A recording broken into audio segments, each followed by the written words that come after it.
लोकसभा चुनाव भीषण गर्मी के बीच हो रहे हैं। ऐसे में मतदान के साथ साथ अपने आप को गर्मी से बचाए रखना भी जरूरी है। पूरे देश के साथ साथ राजधानी शिमला में गर्मी ने पिछले सारे रिकॉर्ड तोड़ दिए हैं। लोग गर्मी से बहुत परेशान हैं। चुनाव आयोग ने हीट वेव से बचने के लिए दिशा निर्देश जारी किए हैं। अगर दिशा निर्देशों का ध्यान रखा जाए तो भीषण गर्मी में मतदाता अपने आप को सुरक्षित रख सकते हैं। ऐसे में घर से बाहर निकलने पर धूप से बचने के लिए लोग कई तरह के उपाय कर रहे हैं। आईजीएमसी मेडिसिन विभाग के assistant professor doctor Sanjay Rathore ने कहा कि गर्मी में जब भी घर से बाहर निकले पानी की बोतल साथ में जरूर रखें। घर में बने पेय और ORS से अपने शरीर को हाइड्रेट रखें। उन्होंने कहा कि हल्के कॉटन के कपड़े पहने, छाता और टोपी भी साथ में रखें। डॉक्टर ने कहा कि कार्बोनेटेड और सॉफ्ट ड्रिंक पीने से बचे। वहीं उन्होंने कहा कि जो महिलाएं गर्भवती है उन्हें सुबह या शाम के समय मतदान करने जाना चाहिए, जिस समय तापमान में थोड़ी कमी हो। गर्मी में आम से बने पेय पदार्थ न सिर्फ स्वादिष्ट होते हैं बल्कि इससे गर्मी में होने वाली बीमारियों से भी बचा जा सकता है। गर्मियों में आम का शरबत काफी पसंदीदा होता है। ऐसे में कई लोग घर पर ही आम का शरबत बनाकर इसका सेवन करते हैं। वहीं अनानास एक खट्टा, मीठा और रसीला फल है। ये विटामिन C से भरपूर होता है जो इम्यूनिटी बढ़ाने में बेहद मददगार है, जिससे आप मौसमी बीमारियों से बच सकते हैं। संजय राठौर ने कहा कि गर्म हवाओं को मात देने के लिए तरबूज का सेवन काफी जरूरी है। ये स्वास्थ्य के लिहाज से बहुत ही फायदेमंद होता है। इसमें पानी की भी भरपूर मात्रा होती है। उन्होंने कहा कि गर्मी से राहत पाने के लिए बिल खा सकते हैं या इसका शरबत भी पी सकते हैं। इस मौसम में बिल खाने के बड़े फायदे हैं। इसके सेवन से आप कई तरह की बीमारियों से बच सकते हैं। आजकल बहुत एक चिंता का विषय हो गया है हमारे देश और प्रदेश के लिए कि जो हीट वेव से आपने देखा होगा दिल्ली से लेकर आंध्र प्रदेश तक आजकल काफ़ी लोगों को जो हीट वेव और लू जो जिसको कहते हैं हमारे लोकल लैंग्वेज में, उसकी वजह से काफ़ी प्रॉब्लम्स आ रही हैं और काफ़ी लोगों की मृत्यु भी इसमें हो गई है। तो आप जानते हैं कि आजकल आप बिना बाहर जाए आपके सर्वाइवल नहीं है। हमारा किसी का भी काम करने के लिए हम सबको निकलना पड़ेगा। तो आप सब जानते हैं कि हमारे बॉडी का जो टेम्परेचर है वो ऑलमोस्ट जो 30 डिग्री सेल्सियस होता है, जिसके ऊपर हमारे सभी जो ऑर्गन हैं, जो हमारे सब शरीर के अंग हैं वो काम करते हैं। और इसमें क्या होता है कि पानी का भी हमारे इसमें जो है बहुत ज़्यादा महत्व होता है। और हीट वेव और जो हीट जो आपकी गर्म हवा है उसकी वजह से जो है वो हमारी बॉडी से पसीना वगैरह निकलता है और वो पसीना जो है कुछ एक फ़ायदेमंद भी होता है, कई बार घातक भी सिद्ध हो जाता है।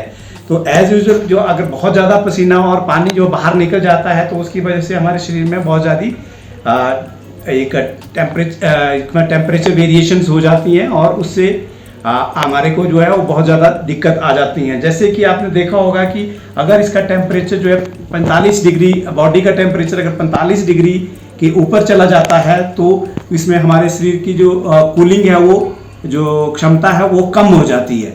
और उसको करने के उसको अगर इसके ठीक नहीं किया गया है तो उसकी वजह से क्या होता है कि अगर ज़्यादा रहेगा तो आपको पता है कि जैसे आप अंडे को उबालते हैं किसी एक पर्टिकुलर टेम्परेचर के बाद तो उसका जो लिक्विड वाली फॉर्म है वो सॉलिड हो जाती है। तो उसी तरह के हमारे जो शरीर की जो प्रोटीन्स है वो भी काफ़ी इसमें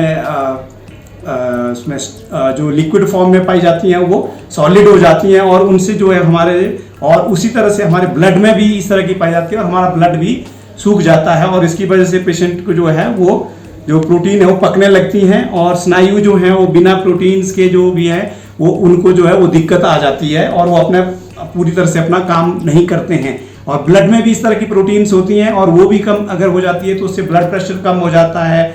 और अगर महत्वपूर्ण अंगों को हमारे ब्लड की जरूरत होती है और वो नहीं मिल पाती है और उसकी वजह से जो वो लास्ट में जो है पेशेंट जो है वो कोमा में चले जाते हैं और उस तरह से जो है उनका कोई भी अंग जो है वो काम नहीं करता है और मृत्यु हो जाती है।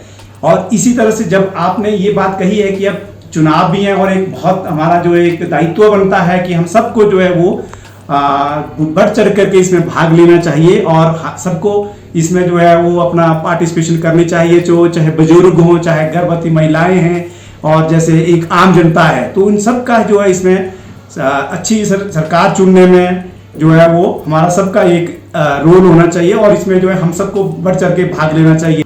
एक तो बहुत ज़्यादा प्रिकॉशन लेने की इसमें आवश्यकता होगी। सबसे पहले कि हम जब भी बाहर जाएं तो ये अपना ये छाता या जो भी, अगर मतलब आपके पास छाता नहीं है तो कोई भी गमछा या कोई टॉवल वगैरह जो है वो आप सिर के ऊपर रख सकते हैं। जबकि दूसरा, आप जो है खूब पानी पिए, कम से कम भी आपके पूरे दिन की जो पानी की क्षमता होनी चाहिए वो 3 से 4 लीटर होनी चाहिए एक नॉर्मल आदमी में, और जो किडनी से संबंधित बीमारियों से पीड़ित हैं उनमें जो है वो 4 से 5-6 लीटर तक पानी पीना चाहिए। और जब भी आप बाहर निकलेंगे तो पानी अपने साथ लिए, और अगर ज़्यादा पानी नहीं पी पाते हैं तो थोड़ा थोड़ा करके पानी पिए, और घर से खाना खा करके निकलें।